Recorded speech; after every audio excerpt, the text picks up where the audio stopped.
After all, the Filipino savage, you know that he can carry any of these marksmen into the role. With the pickup on Natalia though, how is that looking for EVOS?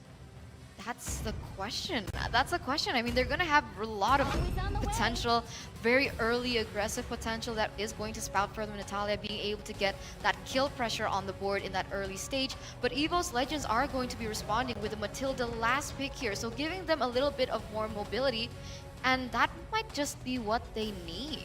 I love the Matilda pick here coming out of EVOS SG. There's a lot of sticky heroes on the side of Smart Omega. Guiding Wind's gonna be a very easy escape plan. But without further ado, ladies and gentlemen, I hope you guys are ready, and make sure you guys have your snacks in your seats because you're not gonna wanna go anywhere. We're about to enter match number 1 of the day. It's going to be Smart Omega going up against EVOS SG. Ladies and gentlemen, one final look at the drafts here as we go into game number 1. For those of you watching at home, grab your popcorn. For those of you here at MyTech with us, cheer for your respective teams and give them the support they need. Here we go in the Land of Dawn. Here we go into the Land of Dawn, and need we remind you, this is going to be a best of 5, and whoever can carry it on in this series is going to keep prevailing in the tournament, but whoever doesn't will fall. And now we can see here on screen, it is going to be the Akai in that jungle position onto Gear. Certainly a little bit unusual for EVOS SG, but a very solid pick overall. Going to be able to scale up very quickly, hit that level 4, which is what EVOS SG desperately needs in order to make sure they keep Omega at bay. In the early game, all of these tankier heroes on the side of Omega are definitely going to have the advantage, not to mention the Natalia being played by Chaknu. Yeah, and if we know the Natalia used on their side, they're definitely going for the backline. They know that Adammir and Seilah are their key conditions to win this game, and definitely going to look to shut that down. You can already see rotating downwards, potentially to help out Meg.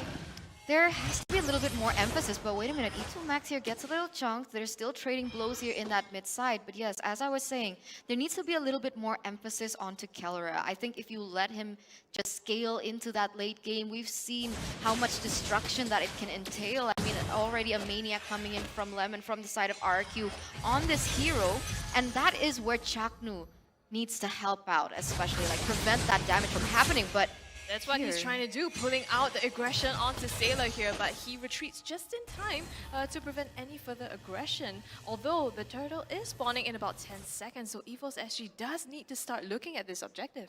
Omega already in position down there. It's going to be the turtle pit next to the EXP lane, and since Renzio is obviously ahead of Nick right now, already hitting level 4 on that Masha, it's going to be much easier for Omega here, not to mention Chaknu continuing to be annoying in the mid lane to just zone them out.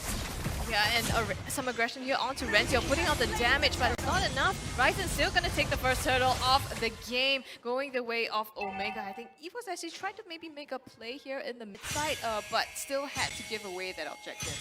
Really disciplined plays coming in from Omega, a little different to what we're accustomed to. We see them make small mistakes in that early game that eventually cost them the game, but here we go, another pickoff. Oh, stunned out. Nick has to burn the flicker to be able to get away from this. Gear is here with the heavy spins, hitting Raizen to the wall. He takes a lot of damage from the turret as well, and will they be able to secure it? It is JPL that ends up with the first blood. Caster curse. Not exactly ideal for first blood to go to JPL. Under those circumstances, I think EVOS could have held on just a little bit longer to give the kill over to a core, but still, first blood is first blood, and that's a good catch from the heavy spin. Gear instantly using that momentum to actually go into Omega's jungle. Yeah, Adammir actually trying to take this, still does. Chaknu just, puts out some disruption here, but here, I think he managed to steal that buff there. Yeah, it does seem like he does. He did lose that retribution battle in that turtle pit, but he is trying to look for some compensation on the board, and that is going to be the case. As we're going to take a little look into the emblems here, I don't think there's anything quite unusual. What do you think? Yeah, I think it is pretty default emblem sets coming out from all the players here. Nothing too out of the ordinary. JPL though going specifically for the pull yourself together here to make sure that he can stay alive. But now the heavy spin from Gear onto Kelra can be pushing him out of position, and now he's the one in danger from the heavy crossbow as the Aerotail picks up the kill. That was so A little bit aggressive Yeah, there, I that- guess, and didn't manage to Oh, secure the God. field, unfortunately. Yeah, that was really hard to see. I mean, okay, I guess they were trying to look for a pick on the board, but what happened to Chaknu there? He gets picked off as well. So trades are happening all across the board. It does seem like Omega is slightly leading in economy, but it's not too comfortable. And EVOS, they are going to have to wait on this next objective because it is going to be Omega picking up that second turtle. Yep, really good objective prioritization by Omega here. They know the turtle is coming up. Because of that, they did end up putting Chaknu up in the top lane. I don't think he was expecting to get sniped in the bush by Adammir, but not too much harm done here. In terms of the items, obviously still quite early in the game. Nothing completed just yet, but Adammir going to actually skip his boots upgrade to go straight for that BOD. More damage.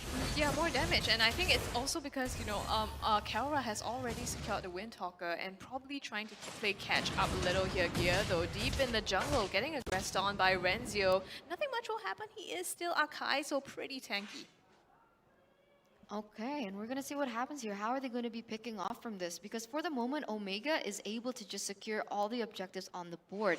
They do have, from the side of EVO Singapore, a little bit of more pickoffs, 2-1, but they haven't been able to translate that. So that's something that they really need to consider. And it's quite difficult as Omega is going to be able to scale into that really late game, especially with that Irithel still just vying for more gold. But the same can be said for Omega and EVOS SG. They both do actually want to scale for that late game. Even though Omega so far has both turtles, EVOS is actually even in terms of net worth, so it's not too big of a deal. But Seilah nearly getting taken out before the Black Shoes gets popped will be able to run away from Raizen and E2 Max, as now the rest of the team is coming in for backup gear. Gonna find Chaknu, not able to push into the tower, but it's good enough. Natalia gonna get picked up. JPL using the flicker to escape from Omega.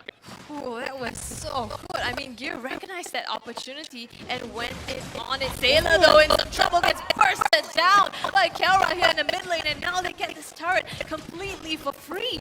Now there it is. There is the Omega that we've been looking for. The pickoffs on the board, the objective. They're so good at being so disciplined. They want to focus on these objectives, and that's exactly what they're going to do. But here, Renzio, In some trouble here, trying to make his way out to escape E2 Max, fronting some of the damage. Nick hangs the flicker out, taking too much on his life, and JPL now the next target. Raizen uses this opportunity to secure the turtle for themselves and stream to 0 objectives in favor of Omega.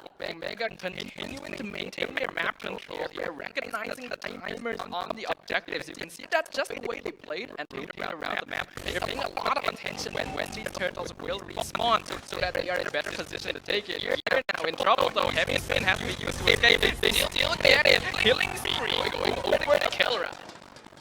yeah, it is going to be Gear here getting caught off here for the second time. And it actually is going to be JPL being very pressured there in that bottom side. But now Omega, with all that said and done, they are going to be pushing those waves in the top side. They are leading with a 1,300 gold lead. And EVO Singapore still struggling to look for something across the board. And I think Chaknu has just picked out the Blade of Mercies as well, so he's going to be able to output so much damage if he catches Seilah or Adammir in either of their lanes. So far, Omega has been super disciplined, like you mentioned, Eterna, converting these kills into objectives. Even though they're even across the board, Omega has a lot more control, and right now, Nick in some trouble getting ganked on the top side, but they respond. Gear is here to help, so they don't aggress any much further. We can see that Omega definitely upping the momentum. They know right now that Kelra is in a very comfortable spot. The Irithel 3-0 KDA, and we already know that Kelra can farm very, very quickly. So this is going to be a problem for EVOS SG very soon, which is why Omega is just distracting them for as long as possible. As long as their attention is on them, it's not going to be on their marksman. Yeah, they're rotating once again to the bottom side. So they are the ones siding the tempo for the side of EVOS. And EVOS are only left to respond. But now Seilah here might be a little bit in trouble. But luckily there is backup and they don't want to commit onto this just yet. But you can see the pressure once again happening in that top side. Masha is just getting all those chunky turrets and health here as Adammir is going to be taking his dear time with 100 KDA here in the 8th, 9th minute. We need to see him scale a little bit into his next extra items to definitely see the potential that he can have when it comes down to that mid game.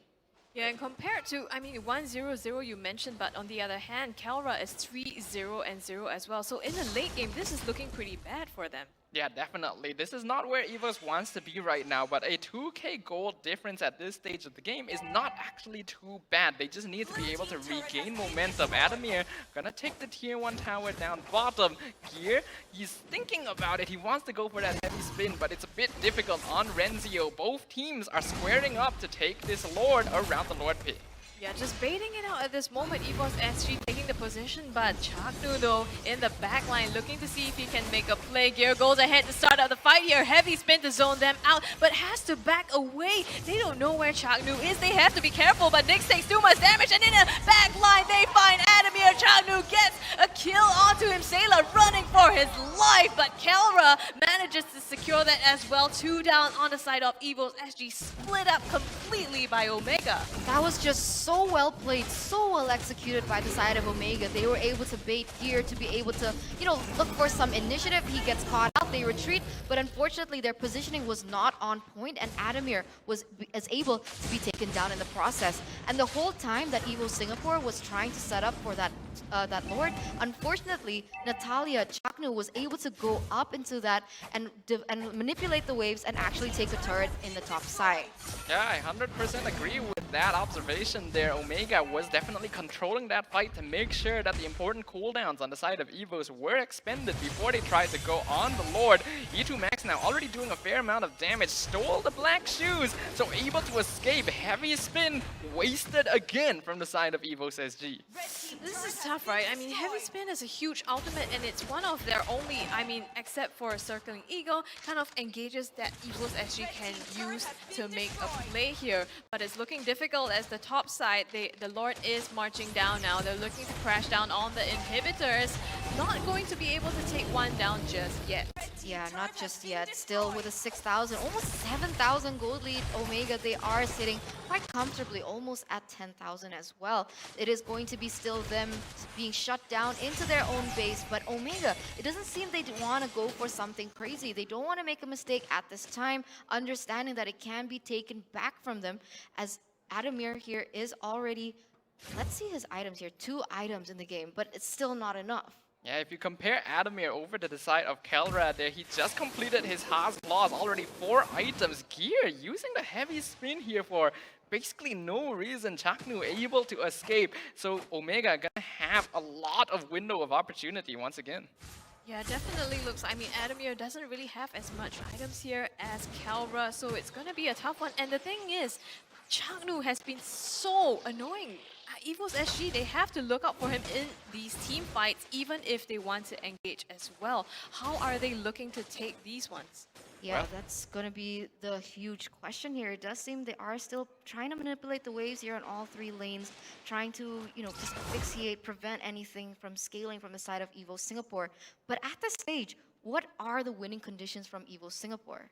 Right now, they definitely need to play around Adammir. Yes, he's 2 items behind Kelra, but Wesker does still do a lot of damage at this point. The problem is, it's very difficult to catch any of the members of Omega right now, even if they do happen to be able to protect the Beatrix well enough. Renzio, Raizen, they're not going to die very easily, and E2 Max and Kelra are not going to put themselves in a very vulnerable position. Oh, they find Gear in the jungle here, and he tries to make his way out. Is he going to survive? I think he does live to see another day for now. So EVOS SG survived this, but this is untimely. 7 seconds, the next door is going to be up.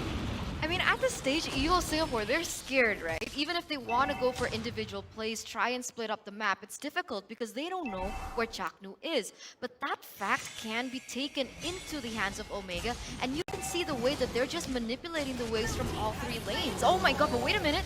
Renzio finds Seilah as well as Adammir in the backline. They heal up just fine now, but this is the pressure, Zaffa, that you talked about. Yes, Chaknu isn't there, but here is Renzio also able to make it all the way into the backline. Yep, if we look at the overall team composition as well from Omega, as compared to EVOS SG, they really do need to be fighting as a 4 or 5 man death ball, whereas on the side of Omega, pretty much all of their heroes are capable of holding their own. Even Kelra on the Irritel, thanks to that sprint, should be able to 1v1, 1v2 basically anyone on EVOS SG, putting them in a very difficult situation because it is so easy for Omega to just split push all the waves due to their increased mobility and overall lineup durability as well.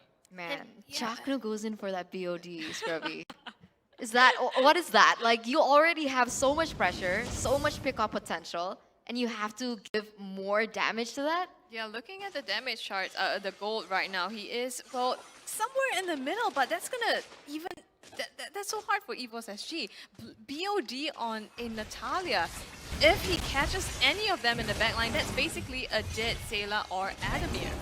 The Lord already taking down the top inhibitor as Renzio jumps onto Adammir in the backline just to zone him out. Nick is forced to defend the bottom side as Gear taking a lot of damage. Flak's shoes already expended as well. The minion wave will be taken out, but Nick doesn't have enough wave clear speed. He will just barely preserve the bottom inhibitor. And now EVOS SG want to look for the re-engage, but Kelra, he's got a lot of damage. Heavy crossbow already popped down. Gear looking for the heavy spin, but not finding any chances to use it.